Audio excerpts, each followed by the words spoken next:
Hello and welcome to the episode that will deal with the history of printing. Our subject expert is Professor M.A. Javed and I am Monica Verma. In this session, we are going to tackle the following topics. We will try to understand when regular printing of newspapers started in the world. What changes the printing press brought in the outlook of people? How the Indian press spread the knowledge of world affairs? How our press developed the spirit of struggle against the foreign rule.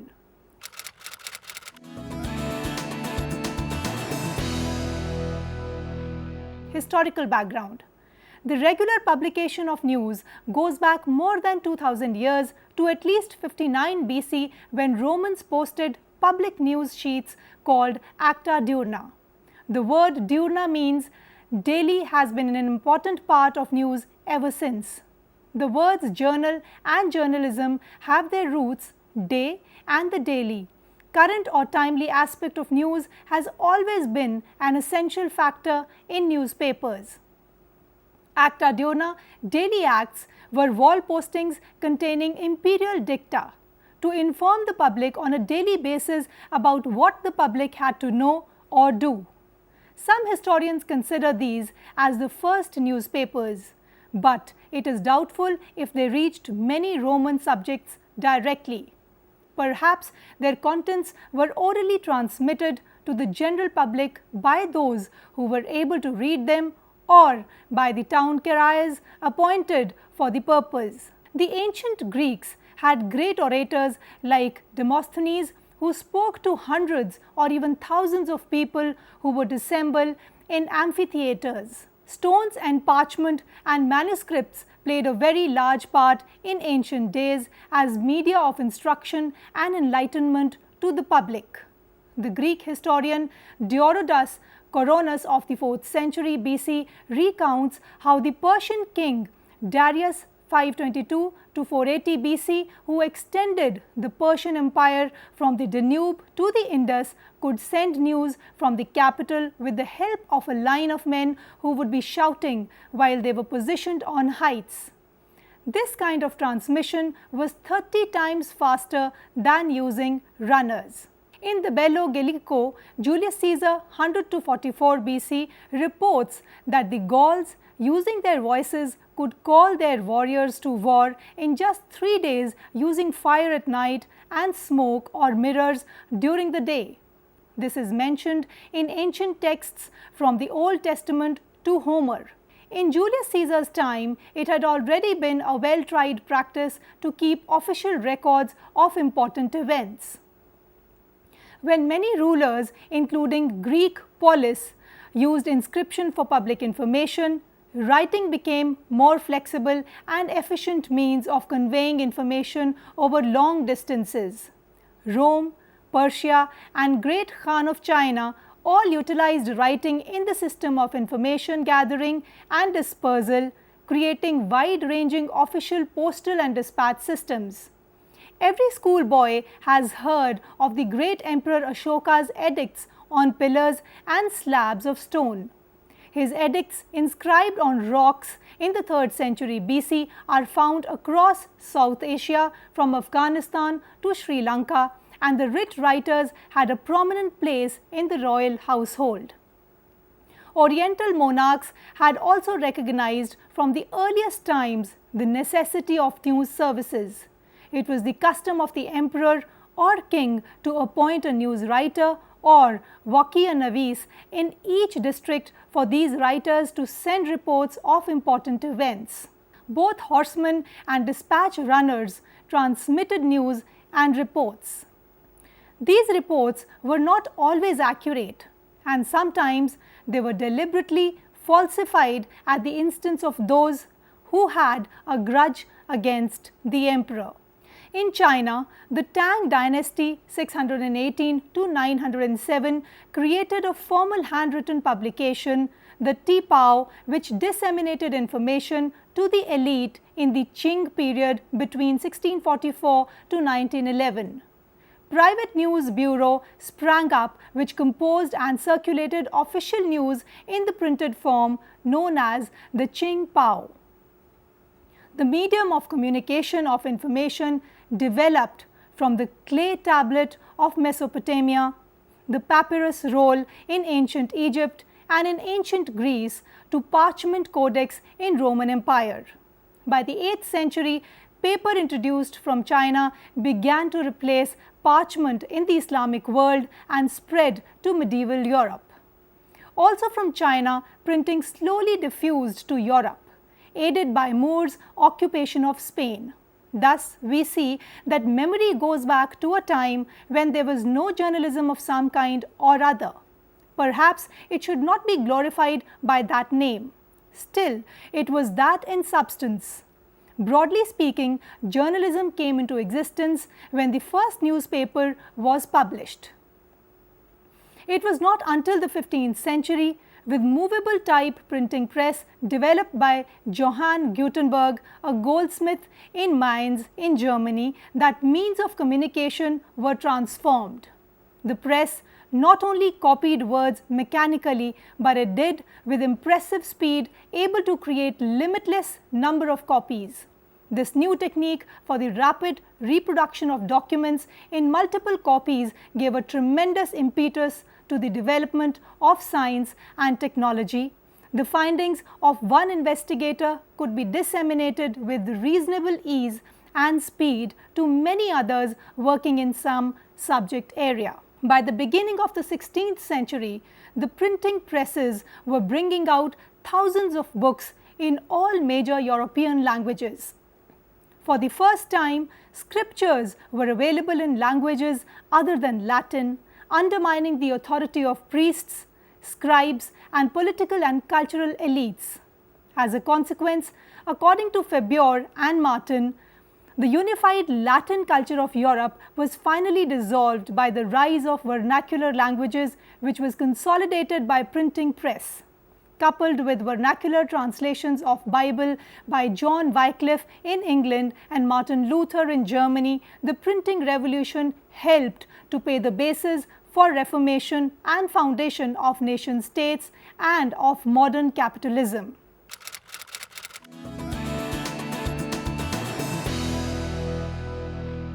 Early development of the newspaper. During that 150 years following the mid-15th century, printers had to fight monarchs for the right to publish. William Caxton, the first English printer, set up a press in 1476 and worked in relative freedom for 50 years, largely because he did not print any political news. When Henry VIII came to the throne of England, he feared the power of press, and by 1534 he had set up strong measures to control printing. For more than 100 years after that, the British maintained repressive restrictions on printers. Some were hung to death, while others were imprisoned for defying authority of the crown. The first prototype newspaper was printed in London in 1621. In 1665, the first true English language newspaper was published in Oxford. It was called Oxford Gazette. 37 years later, in 1702, the first daily newspaper, the Daily Courant, was published in London. In those 37 years, English printers of newspapers had won many rights, including freedom to publish without license. The postal reforms in England in 1840, with the adoption of a single rate, 1 penny postage stamp, irrespective of distance, revolutionized the circulation of newspapers.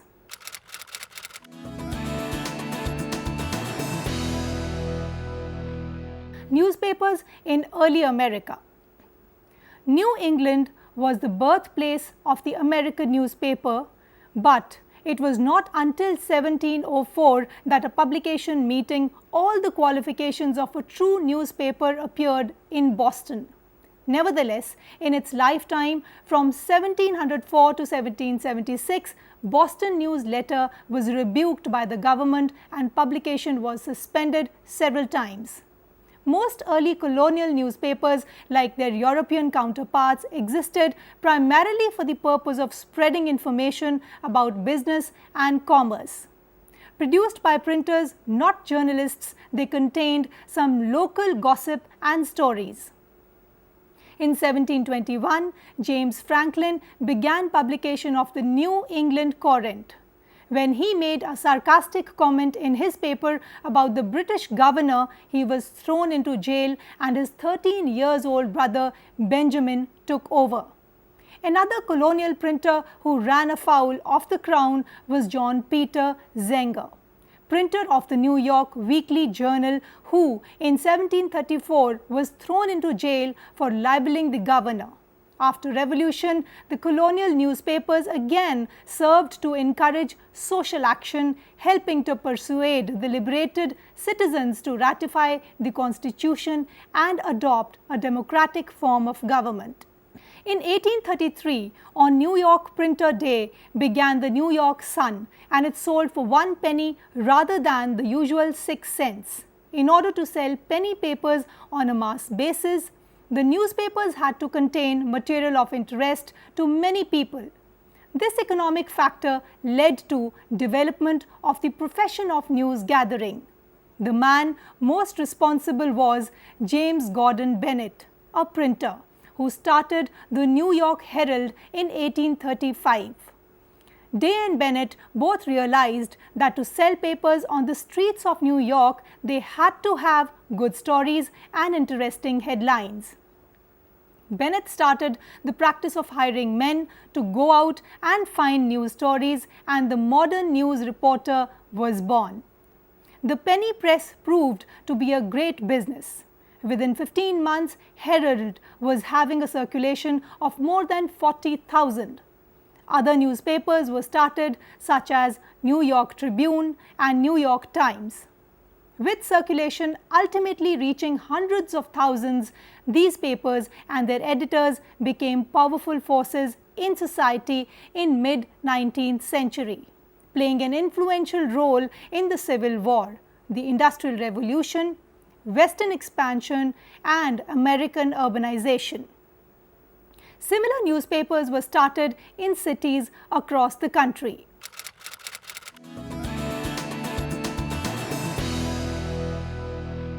Newspapers in Germany. Newspapers started appearing in Germany in the late 17th century, but they were only of minor importance, with censorship and other political devices throttling their development for over a century.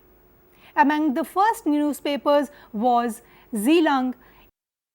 In 1727, when King Frederick William made advertising a state monopoly, he ordered the setting up in all major cities of the country advertisement an oriented newspaper entitled Intelligenzwang.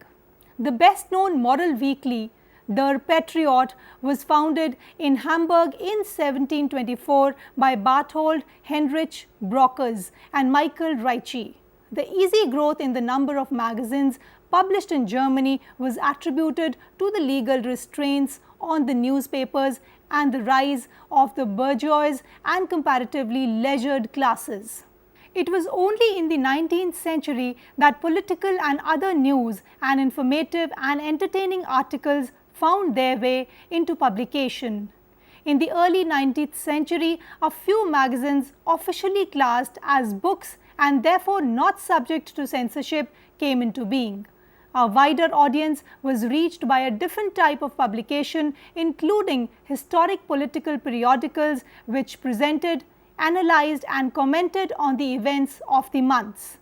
In the second half of the 19th century, the German press started enjoying greater freedom, though it fell far short of conditions in the English-speaking world.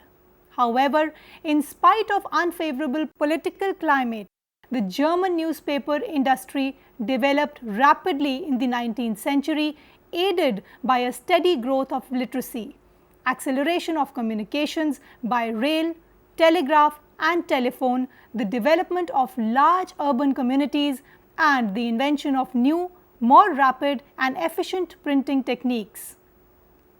By the end of 19th century and in the last autocratic regime of Emperor William II, about 3,500 newspapers started appearing in the country, with a few dailies springing up in all the main cities.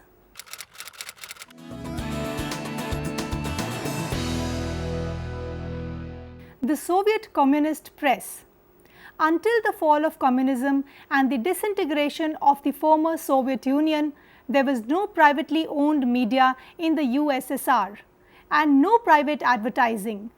All newspapers were published by the Communist Party or allied associations such as trade unions, collective farms and sports clubs. Because of the massive size and diversity of cultural subgroups in the erstwhile Soviet Union, very distinct layers of newspapers had evolved, which included a central all-union press, national in scope and a regional system for each of the republics. There were 639 daily newspapers and 8,000 non-dailies.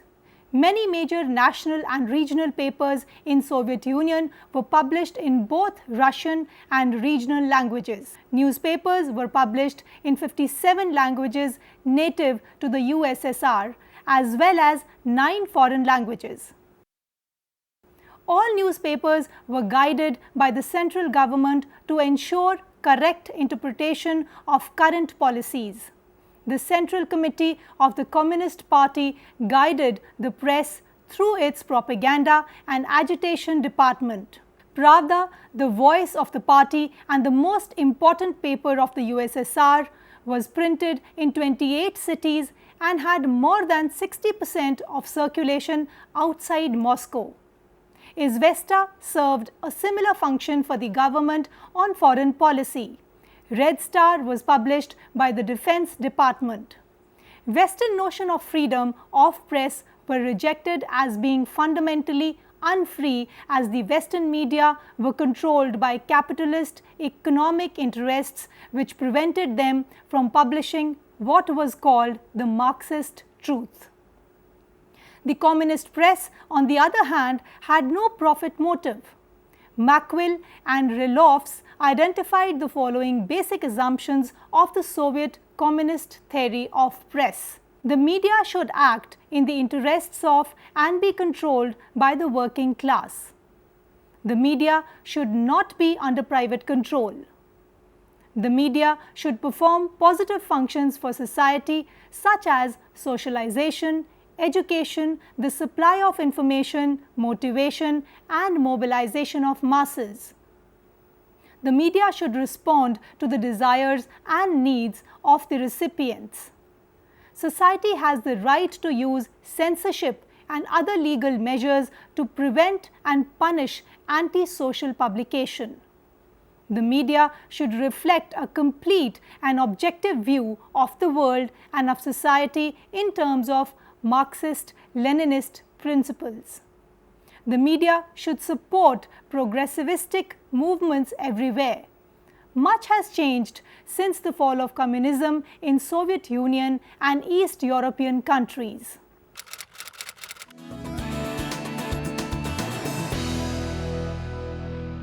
Newspapers in early India.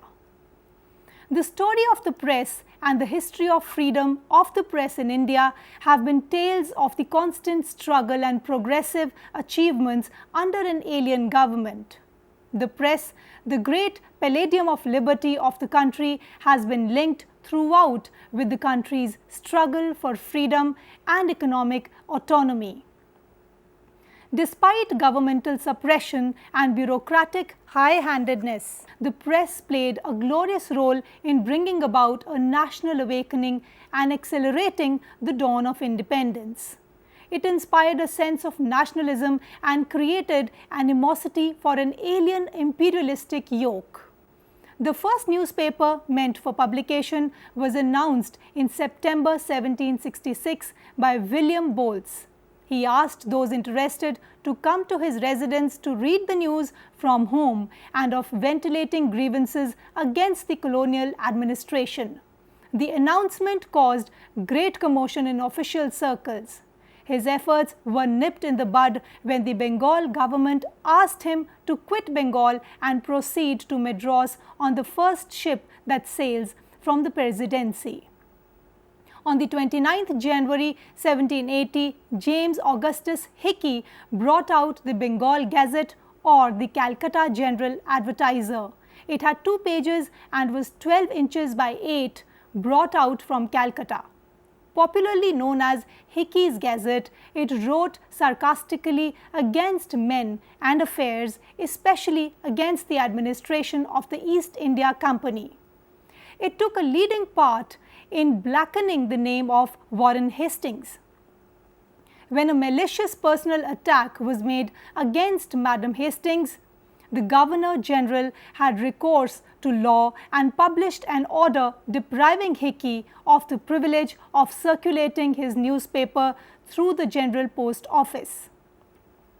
The government action against Hickey, the first full-fledged journalist in India, was historic as it was the first incident in a series of conflicts between the rulers and the press. Within 6 years of Hickey's brave efforts, 4 weeklies and a monthly were being published from Calcutta. The Indian Gazette, the second newspaper, was established in November 1780. In February 1784, the Calcutta Gazette, an Oriental Advisor, was published. In the following year, Bengal Journal made its appearance. In 1785, the Oriental Magazine or Calcutta Amusement was established as a monthly publication. Then, in January 1786, the Calcutta Chronicle came into being. Richard Johnston, a government printer, in 1785 started Madras Courier in Madras. 8 years later, Hirkaru was started by Boyd. In 1795, Madras Gazette made its appearance. In Bombay, the first English newspaper, Bombay Herald, appeared in 1784. Luke Ashburner started Bombay Carrier in 1790. The Bombay Gazette was established in 1791. After 1790, newspapers in India grew in number. The Asiatic Mirror was established in 1794. The Indian World, the Calcutta Courier and the Indian Apollo were started in 1795. The Bengal Hirkaru was started by Charles Maclean in the same year. The Telegraph and Oriental Star were founded in 1798.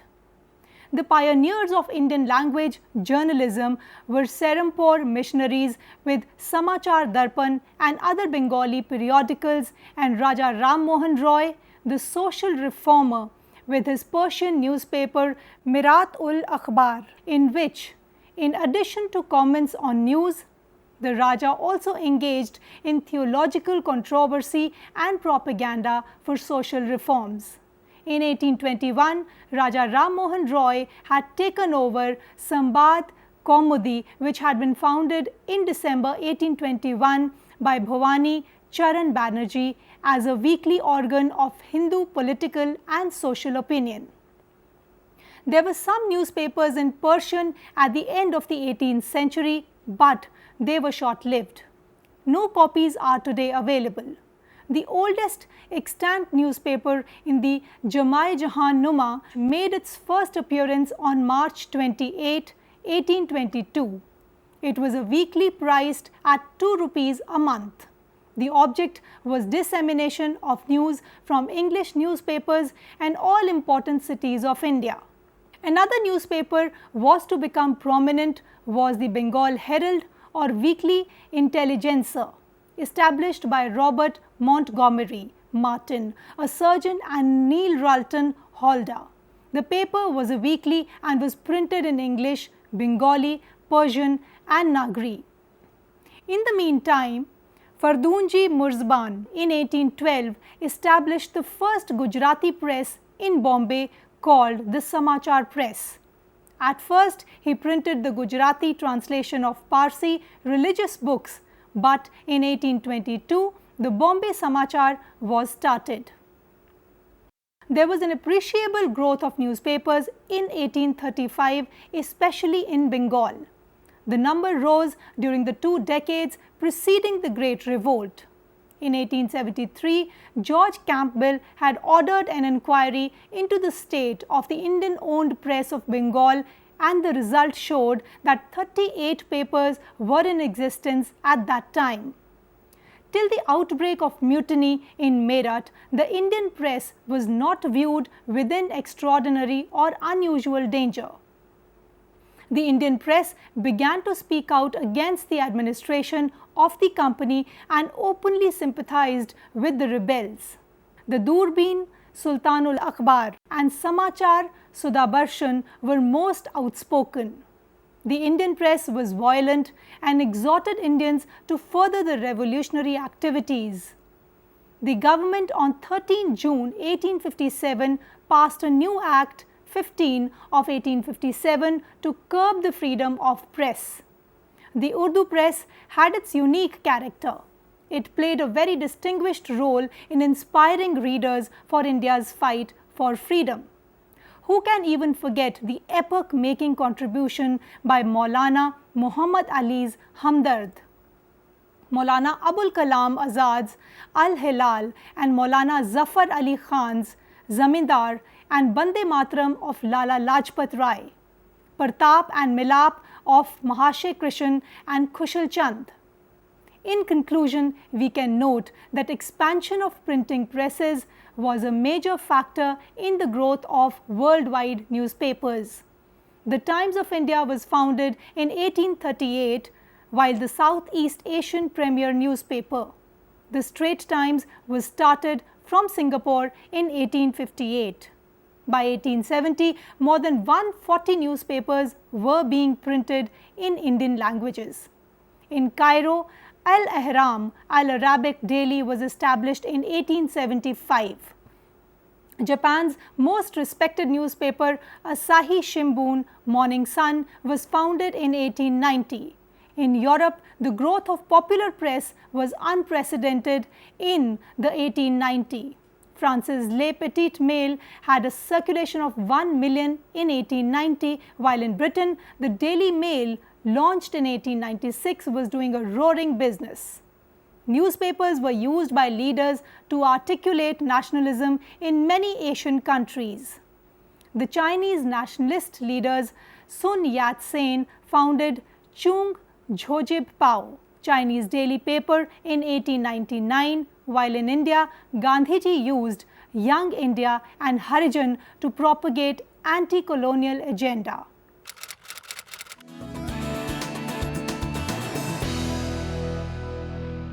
Recap. In this episode, we learnt about the following topics: historical background of the press, early development of the newspaper, newspapers in early America, newspapers in Germany, the Soviet Communist press, newspapers in early India,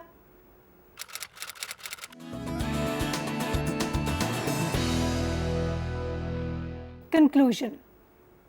It will now be clear to you that the printing press revolutionized the way we got information. It gave birth to the movements of Reformation, Renaissance and freedom struggles in third world countries. That is all for today. Thanks for being with us, and we'll catch you soon.